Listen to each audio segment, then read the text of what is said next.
दुनिया से ये सुकून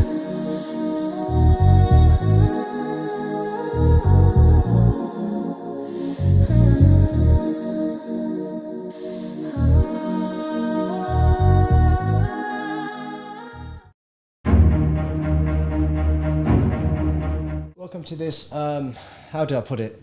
It's an episode on colorism. The title of this episode is called Fair and Lovely, and excuse the pun. Today's episode dates back thousands of years, but I think we need to put a stop to it. Before we do start, I'd just like to thank my sponsors. They're part of the family now. They support our cause. We've got Ahyan Estates, our main sponsor. They do property management. Get in touch with them. We've also got RC Catering. They do weddings, banquets, parties. Please get in touch with them now. I'd like to introduce my guests. We've got Samia.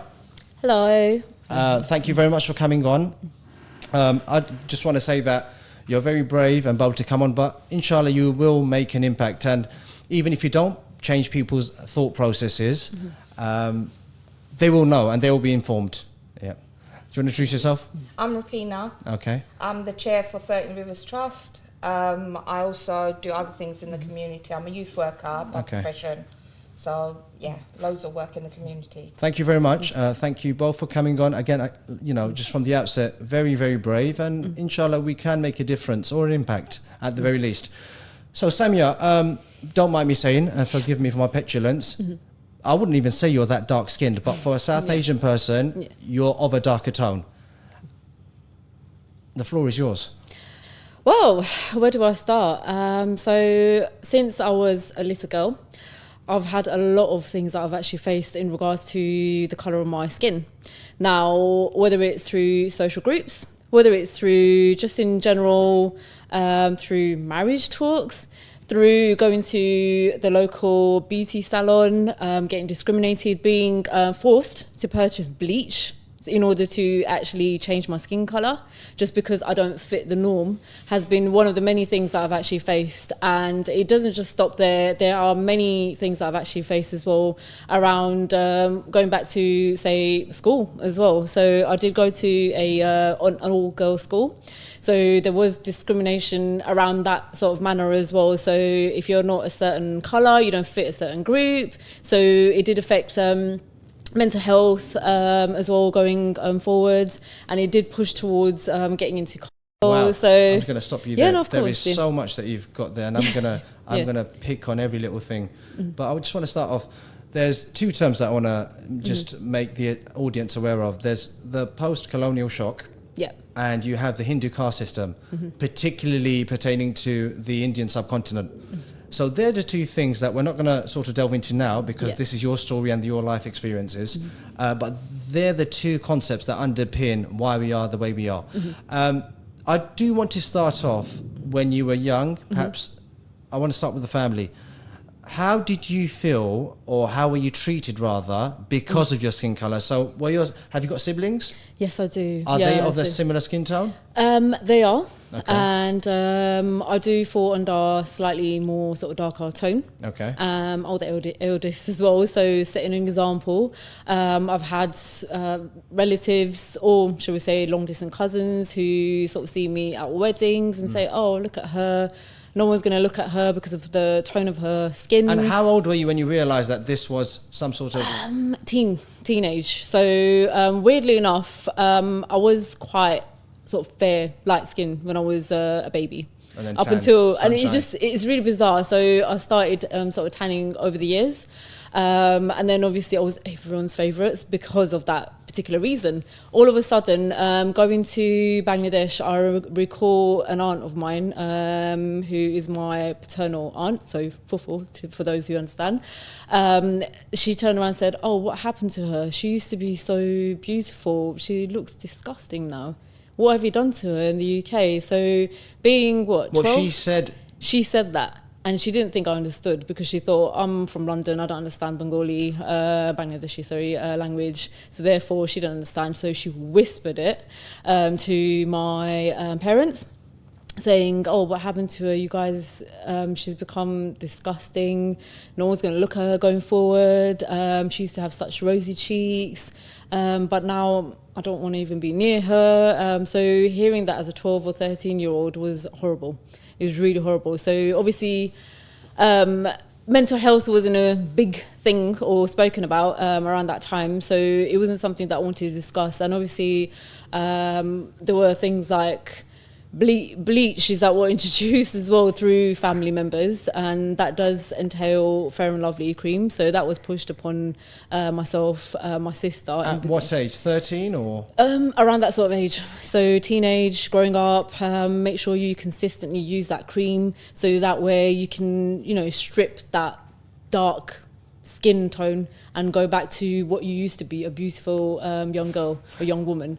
So hearing that was not pleasant at all, honestly. Just in terms of, think about a 13 to 16-year-old, you're a teenage girl, and very impressionable. Very impressionable. In our society, or any society, girls, regardless of how they look, they grow up to feel and valued and beautiful, regardless of how they look. So when you're 13 or 14 and you're hearing these disgusting terms or pushed bleach or Fair and Lovely, I mean, Fair and Lovely have made a killing, haven't they? Gosh, colloquially speaking. So did you apply it? I did. I'm not going to lie to you. I did fall under that sort of pressure to try and strip that darkness away and then try and get myself into that fairer shade. Kind of like a painting try, isn't it? So trying to get myself into a lighter shade so I actually match the norm, match the society, fit into the society as well. So there were many days where I thought, oh, how am I going to get myself to a certain colour? It came to a point where I used to purchase makeup that were probably about 5 shades lighter than my own skin tone, so I fit into the norm. So going to weddings, I was always pressurised, also really sort of nervous being around other people in case someone makes a comment, but there's always 1 or 2, or maybe even 3 aunties who would make a comment saying, oh, look at her, oh my gosh, no one's going to come near her in future. So it was just embedded in me that, hang on, I'm not part of that. Did you psychologically feel like almost self-hating that you are not of the standard or the status quo? Yes, 100%. And just quickly, when you're in secondary school or college or university, obviously it's multicultural, you meet other ethnic groups. Did you feel that, was it the South Asians that were primarily targeting you? Or was it? Okay. Yes. I'll be honest with you, the girls' school that I did attend was predominantly of South Asian descent. Right. So therefore, it was consistently embedded, right, oh gosh, you know, look at her. It wasn't just, it was a double whammy for me because I had issues with the skin tone as well as having obviously teen acne and etc. So that played a huge part on my self-esteem. And then of course when it came to all these little sort of fashion shows or whatever within the school, there's only selected people who actually get picked on just because of the fact that they fit into the beauty norm. So it was difficult. Yeah, it was difficult. So it took many years to actually overcome that. How did you deal with it within that time? Because as you said, teenagers are impressionable and they feel everything just that little bit more deeper than as you're an adult, for instance, because you don't know any better. So how did you react to that? Did you sort of make yourself inferior to the fair olive-skinned South Asian girl? Well, I started to teach myself how to love myself, really. Self-love. Yeah, so just pushing forward on that. I felt that there was no other way out of it. Either I'll get plastic surgery done. Wow. Yeah, or B, get a whole load of bleach and just chuck it on myself and hope for the best, or C, just accept who I am. And realistically, the only way I could go forward is accepting, and acceptance took many years to actually come at through. The point where you said you may do plastic surgery or bleach, how old were you then, roughly? Again, Teenage. Teens. I imagine all the magazines that I used to get hold of as well, just out of curiosity. As a young girl, you want to see what the latest fashion is, what's out there, and all sorts. But I've never noticed a woman of my colour who's in those magazines. It's always been of a sort of fairer shade, and then obviously they're called all sorts. There's like annotation towards them, are so beautiful, so fair. They use the word fair particularly as well. And back in Asiana magazine or certain other South Asian magazines as well. So it was just fixated around that. It isn't just obviously magazines itself. There are Bollywood films as well. So growing up, not everyone watched it growing up, but I have done so. That's another element to add to this. So it plays a part because it it's a self-esteem thing, isn't it? And it sort of directs you towards how you see yourself. Just quickly on how you see yourself. A part of growing up is, you know, boys hitting on girls. It's a sort of Western society, or any society really we live in. Because of the experiences that you've had and this constant subjugation, rather, of your lesser or lesser worth, how did your interactions, what I'm trying to say is, those interactions you did have with boys in school or the workplace, because of the undermining that you had, did you feel like that sort of dictated how you interacted with boys? Well, I went to a girls' school, so Right. I didn't really have that interaction as such. So my first particular experience around, obviously, men, was in a workplace, really. So it wasn't too much of a difference there, because I worked with people who are from different backgrounds. So it didn't feel too much of a sort of difference. But when I'm around our own community, the South Asian community, that's when it sort of flares up, and that's when I feel the sort of discrimination. But if it's within other backgrounds, even with university as well, I didn't really feel it as such. Good. So, yeah, this is... Can I just say I'm sort of disgusted and almost mortified that, I mean, I can be a testament to what you're saying, because growing up, you know, the darker skinned girls, it was sort of a community thing where we would say, you know, I'd use my language, the Shundornai, they're darker, but really they're not looking at the features. And I think that's sort of, I've mentioned it in my previous series, it's that village mentality. Because one is fairer or whiter doesn't necessarily automatically qualify them as beautiful. But I think growing up, I used to hear, you know, even my family members and further afield in my community talk about girls that are darker, women that are darker as not being attractive.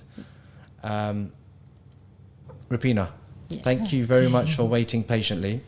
It's okay. Do you think it's a systemic problem within our community now, or is this something that has, you know, I think evidently everyone would acknowledge that it did exist. How prevalent is it now, and are we racist? I think, you know, what is beauty? You know, if you go back to, you know, years ago when the British were in the Indian subcontinent, when they went to Africa, the colonialism of that they had, you know, you're looking up, as a coloured person, you're looking up at... Your mic. Oh, sorry. You're looking up at white superior, you know, beings. So it's embedded in us. It's embedded in the coloured person. You know, it doesn't make a fairer person, you know, any better. But it's embedded in us. And it's through that culture has taken it on themselves as well. So that's why you get the Bangladeshis, the Pakistanis, the Indians, the Sri Lankans, the Africans, the Jamaicans, you know. You get them saying that, you know, if you're fairer, you know, you're better. You know, whether it's better in beauty, better in intellectually, better in communicating, you know, you're better. But are we really? You know, I've heard of Fair and Lovely. I mean, it was only recently they actually got sued. You know, it took years. You know, I even used it. You used it? I used it. You're quite of a lighter complexion. I wanted to see what the whole fuss was about. You know, I didn't see it do anything or anything like that, but I wanted to, you know, because my friends were all using it. Were they? You know, so... Were they of a darker complexion, or it was just the thing that everyone used? Majority of my friends were, you know. People used to say to me, you know, I was lucky, you know, and I'd sit there and I'm like, okay.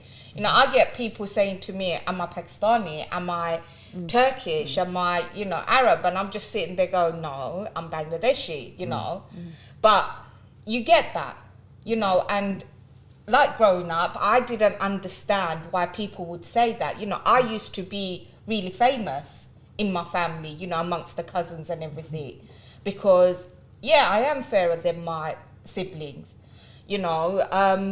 But why should it be? You know, we put colour, height, on our CVs for marriage proposals. You know, Yeah. why? We should be looking at what a person is like, you know, what a person can do, what a person has achieved.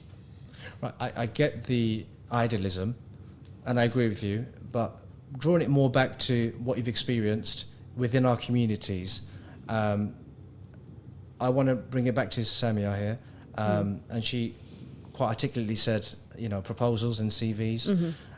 So did you, when you were looking for a potential suitor, or your family may have brought you CVs, it's a custom within our cultures where we sort of,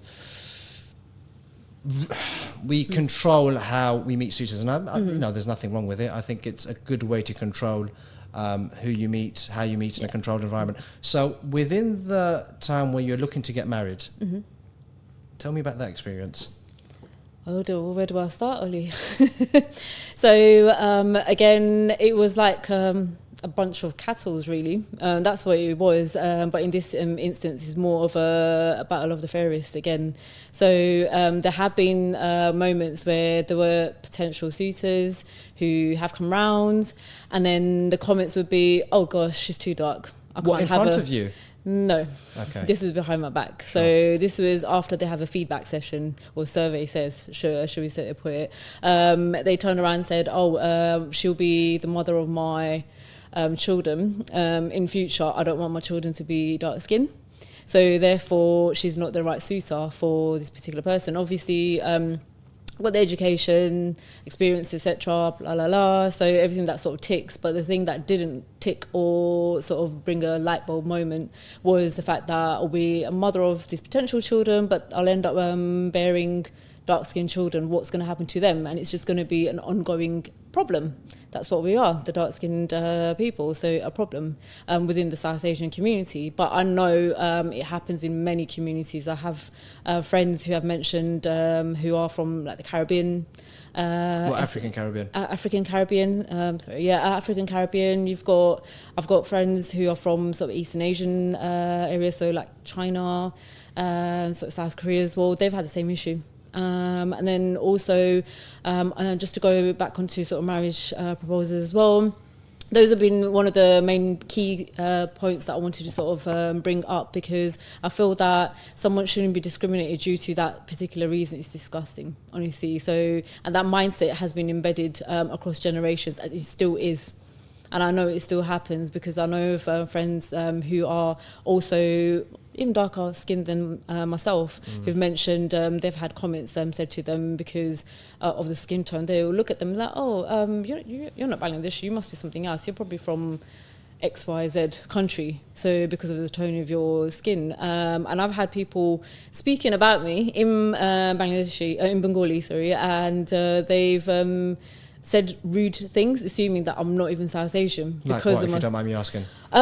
They thought I'm from Somalia, they thought I'm from Kenya, Eritrea, Ethiopia, Trinidad, all sorts of different sort of ethnic backgrounds I've been sort of pointed at towards just because of my skin tone and perhaps my hair as well. So I've had people, yeah, I've had hair being added part as well. So someone said, "Oh, you've got really coarse, curlyish, wavy hair, so therefore you can't be from Bangladesh too." So it's just random things that get thrown at me. So it's not just skin tone; it's everything. I recall going to Brick Lane not many years ago. There was a guy who's clearly speaking about me, called me stupid. Did you know this guy? No. So No, not at all. So he called me stupid because he didn't like the way I was walking into the shop, whatever it was. And I let him carry on. And I wanted to see how far it goes. And he's saying things like, which obviously means she's really stupid. Yeah. She doesn't know what she's doing. And I turned around and spoke back in Bengali, and they were so shocked. They felt so bad. They started offering me free products in the shop, and I told them to politely do one. And then they made an assumption saying, "I thought you're not from Bangladesh. Are you I said, "What do you mean I'm not sure? I'm pretty sure that I know where I'm from." There's been another issue where I actually went to a beauty salon. Again, they were all talking about me, saying X, Y, Z comments. So one of the comments I do recall is saying, look at the state of her. She's really hairy around the eyebrows. So therefore, look, you know, how is she walking around like that? So this was when I was in my teens again. And they were talking about me in Hindi. I do understand Hindi as well. I understand Gujarati. So anyone who speaks about me, I know what they're saying. So again, I confronted them. There's about 7 women. This was in Upton Park, Green Street. And I said, I turned around and said, one of your girls better do my eyebrows properly, otherwise I'll come for you. Yeah. And they said, what do you mean? I said, I understand everything that you say. So, and then they turned around and said the typical line, oh, where are you from? I said, that's not the point. Don't talk about people like that. It's really disgusting. So it's just that assumption, that common assumption, just because you're a certain tone, there's that assumption you're from a different continent even. You're not from South Asia, you can't be from there. So those are one of the many experiences I've had growing up. Naturally, I'm going to assume that you have very, very thick skin. Yeah, yeah, thankfully. But enough is enough sometimes. Yeah. Did your parents protect you when your relatives were saying what they were saying? Not always. Yeah, not always. There have been times where they just didn't want to go into a fight or a disagreement or disappoint anyone. They were sort of careful in terms of trying to please the community. So I felt that it didn't feel nice to know that your parents didn't always have your back. But over the years, through education, so myself, my sister, my siblings, we're quite strong in that manner. Again, it's through teaching ourselves to sort of love ourselves, our skin tone, ourselves in general, and teaching our parents how to also love their children properly. So I feel that that has been an element to actually push that forward in terms of education and changing mindset. So there has been, as I said, going back to the community, it has been going on for years and it still does. Yeah. I agree with you and I believe you. I think it's a lot less now, alhamdulillah. But I do think it does exist, and the reason why I feel so strongly about this particular topic is because no one can help the way they were born. And we've come a long way, and racism to some degree has been stamped out, but in my humble opinion, I do think racism exists in all communities against others. Yeah. And that needs to be stamped out as well. But there's also internal racism, as you've just articulated. I just want to touch on the family and your parents' support, or sometimes not support. So there are a few anecdotes that are almost bewildering for me, that I've heard, that there's South Asian women of Bangladeshi and Pakistani ethnicities that have gone to a potential wedding talk or proposal, and the potential in-laws family have said, let me see your neck. Now this is anecdotal here. So I wasn't there, obviously. Okay. They have nothing to do with me. Let me see your neck. I want to see your neck colour. And also, let me see your feet. Okay. Which is bizarre. And then I was told that what some darker-skinned South Asian girls do is they put makeup on their feet and on their neck to almost circumvent them getting that stigma. But what was bizarre from all of that is, if for instance, if I took my sister, hypothetically speaking, to a wedding talk, and the potential in-laws even dare to speak anything of that kind, forget skin tone, she's not dark, but anything of that kind, whether it's her height or the way she looks, then there would be, what's the best way to put it? Some kind of a war going on. Forget marriage, there'd be bloodshed. Yeah. So what's beyond me is, how is it that this girl has gone with her family for a potential wedding talk, and these people are flagrantly and very rudely speaking about her physical appearance, and her family isn't protecting her? How does that work? Is how it is with women. They're always seen as second-class citizens. Not always. Sorry, apologies. Most of the time. So that's the reason why this particular case has happened, and she hasn't had that backing, unfortunately. So I feel that really sort of adds to everything, the mindset, going back to what we've just spoken about the history, what Rupina has mentioned, going back to the colonial times as well. So this is something that sort of has been pushed forward, and people think about reputation as well. What are people going to say if we actually start backing up her female? She needs to do her own thing. She's now married. Let her get on with it. What's the point of trying to sort of change things? It's fine. It's her destiny. Whereas if it's with a man, again, this is my experience from my friends and family. If it's a man, they get all the backing, etc. They can move forward and so forth. But for women, they have to sort of push through it. That's the way the community sort of... Yeah, that's true. Yeah. So I do think there is a gender imbalance. So I have friends that are darker skin tone. And to be fair, from my experience, I don't think they've had the same experiences as a South Asian darker skinned woman. I mean, as we're growing up, we take the mick, but it's not, it's above the surface, nothing below the surface and stuff like that.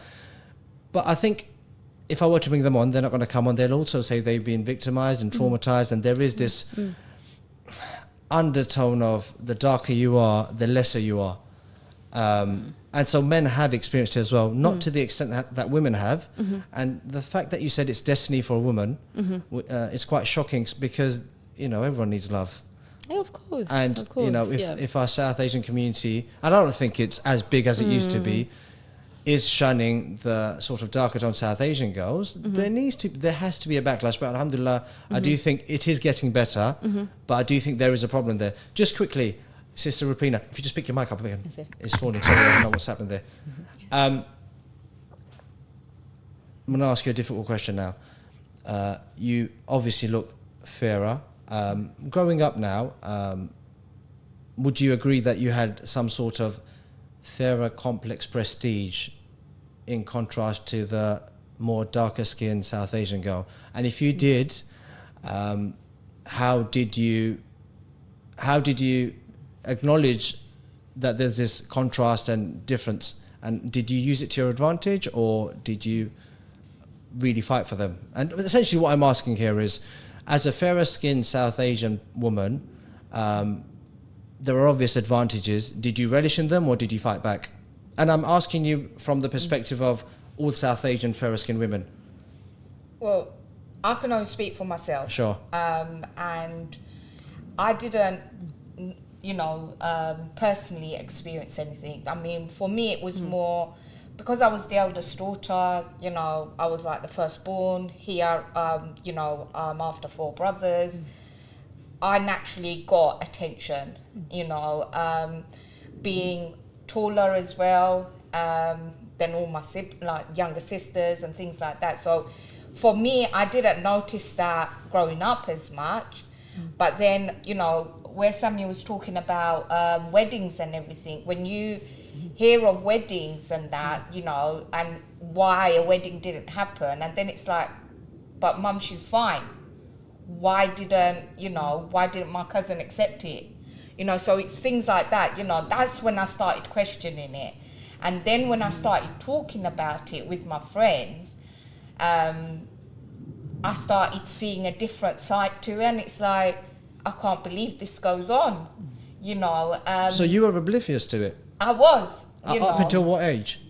Maybe into my teens, my late teens, you have to understand, I grew up in Isle of Dogs, Poplar, and for me, we're surrounded, we were surrounded by racists, so growing up we were fighting them. So, I think we didn't have time to fight amongst ourselves. But yes, I did get people saying to me, oh yeah, she's pretty, keep her away, keep her locked up, this, that and the other and everything.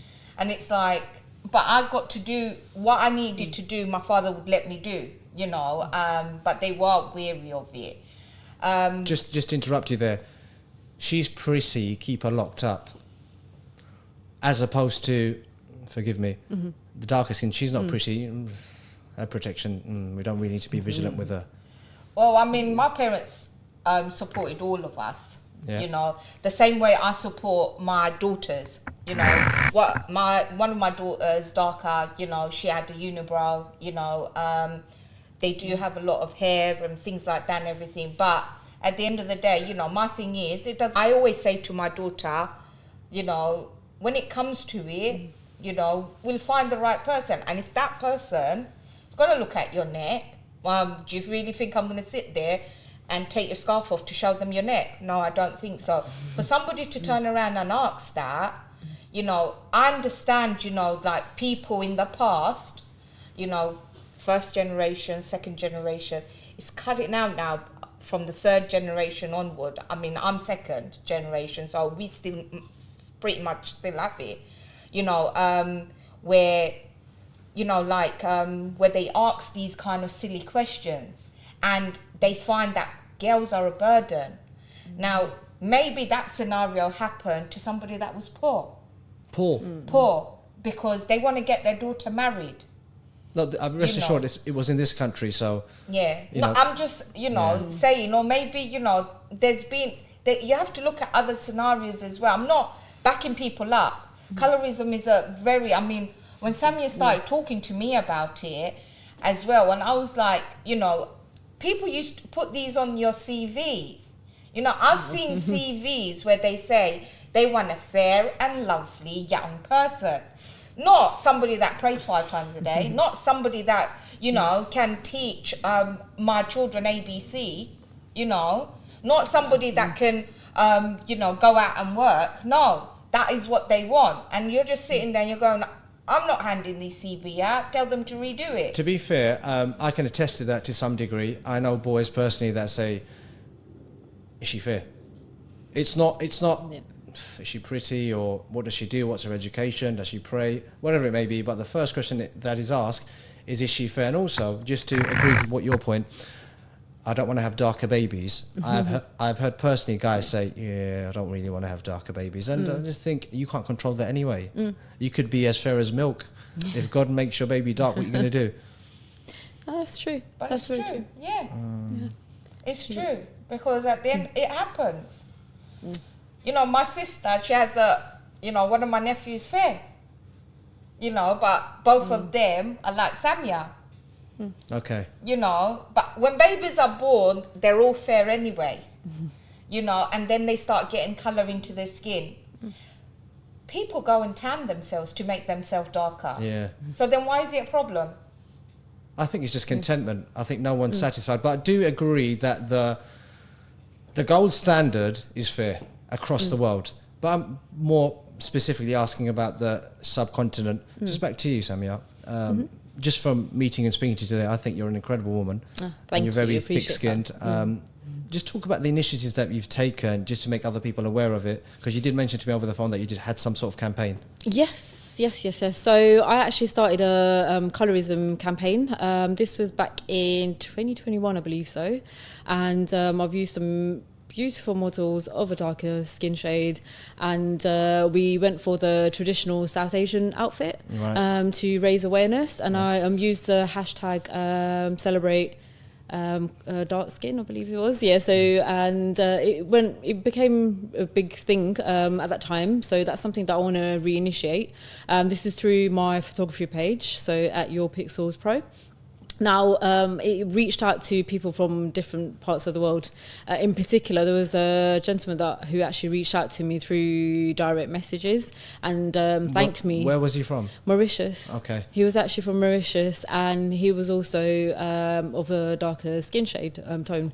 And he mentioned, and he said, told me his story basically, and he said thank you so much for raising awareness around this particular topic, and it's very true. And he spoke about how he kept on getting discriminated just because of the fact that he's darker skin than a lot of people within his community. So that really got to me in the sense that, wow, it's shocking how much it's happening across the world, and the fact that the actual campaign reached out to someone across the other side of the world as well. So it just shows there's a lot of people out there who are experiencing it, but they're not talking about it, they're not raising awareness around it, or they're not doing something about it because they don't have that courage or they don't have that support around them. Thankfully, I do have the support around me now, and I truly appreciate the fact that there are more people who are being educated around this, because it is essentially internalized racism. It is, I'm calling it what it is, it's racism. So a lot of people say, oh no, I'm not racist. Yeah, you are, because if you're discriminating someone due to the colour of their skin or the way they look, then you are being a racist. And racism to other races is unacceptable. But what's quite bizarre is you're racist within your own race. Yeah. Because you know, it's the you're Bengali, right? And the very Bengali, it's the very Bengali people that are discriminating against you purely because of the way you look. Yeah. And they use terms that look at the state of her, or she's so dark. Oh my gosh, can you imagine if she goes out into the sun? God knows what colour she'll turn into. So there's all these little terms and sly comments that get thrown into a conversation. Just quickly, we're running out of time. I am quite interested in how all of these slurs and direct criticisms have affected your behaviour.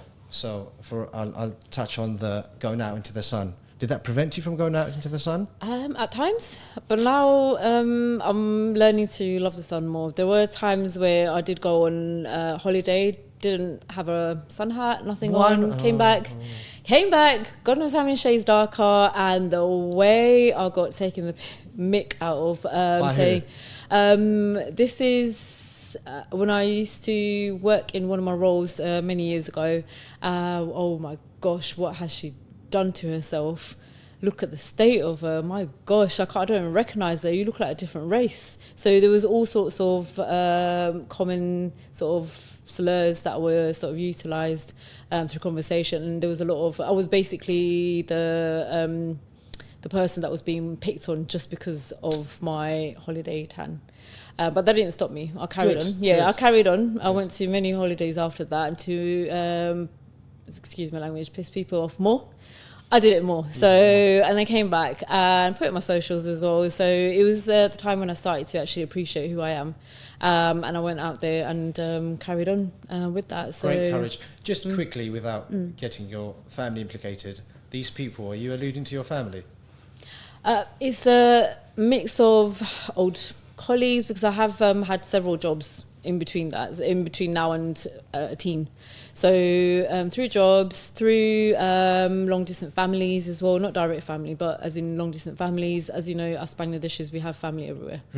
Yeah, so everyone's related to us. So therefore, that is the instance here, and it's always the case. And I do recall there was I call it a sassy, who is an aunt. Yeah. She must have bumped into me in a shop somewhere in East London, and she said, "Oh my gosh, you're no longer as dark as I remember you. Wow, you're actually pretty." I was like, what is that supposed to mean?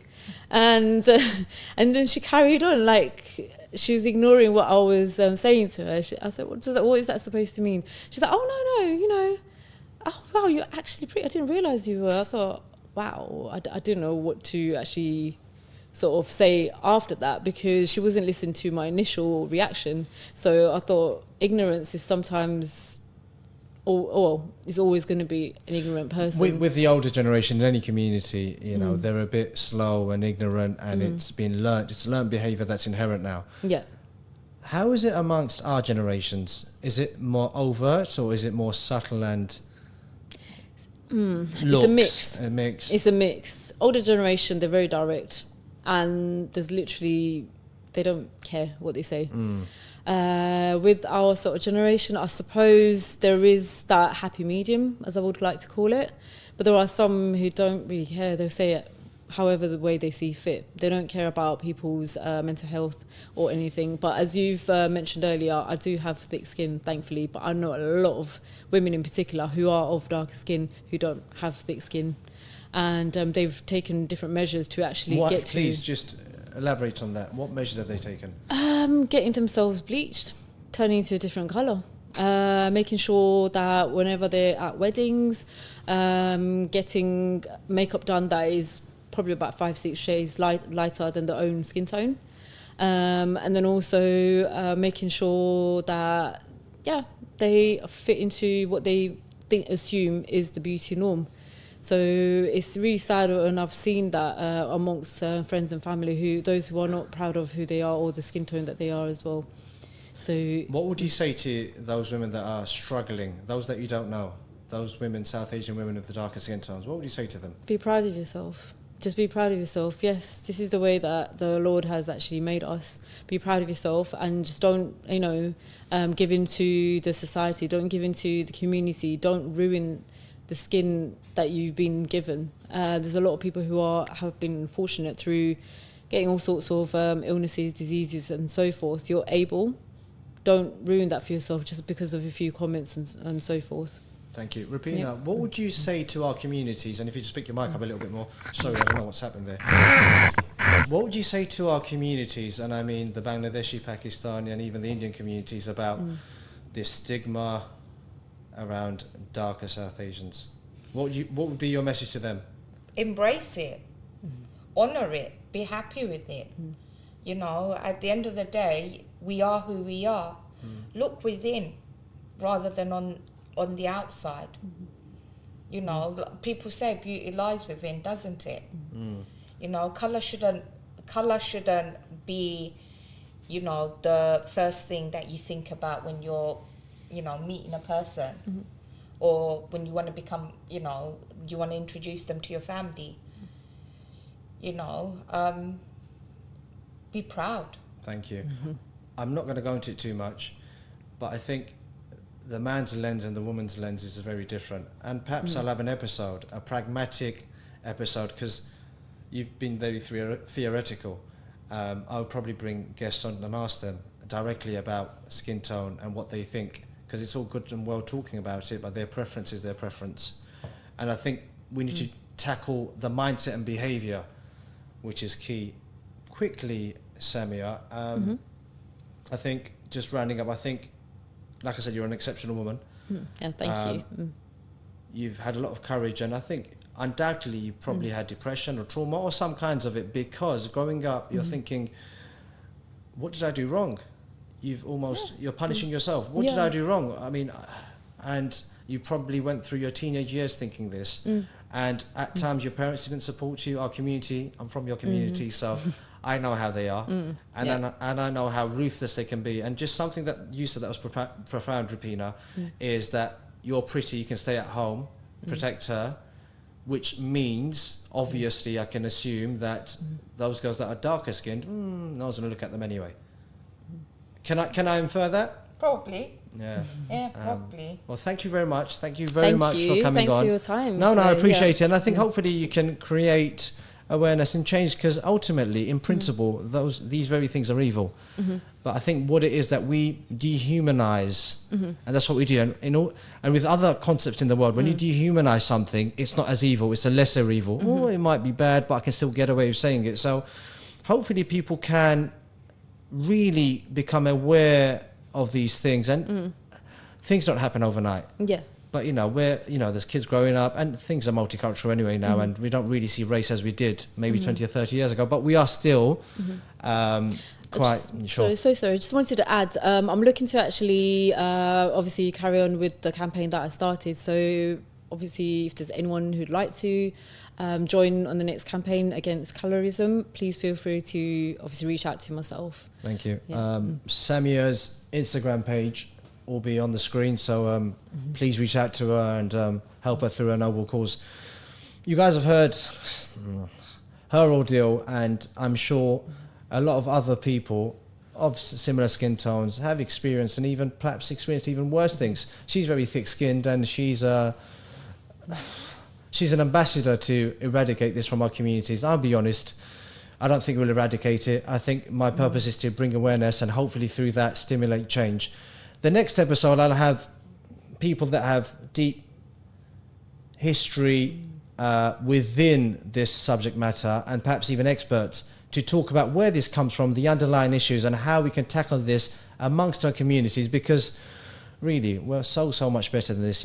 We're beyond just looking at people's skin colors, and it's not it's very unacceptable to tell someone from another race, whether it's, if you look at the sort of subcontinent, Bangladesh and Pakistanis, oh, you're Pakistani, so and so.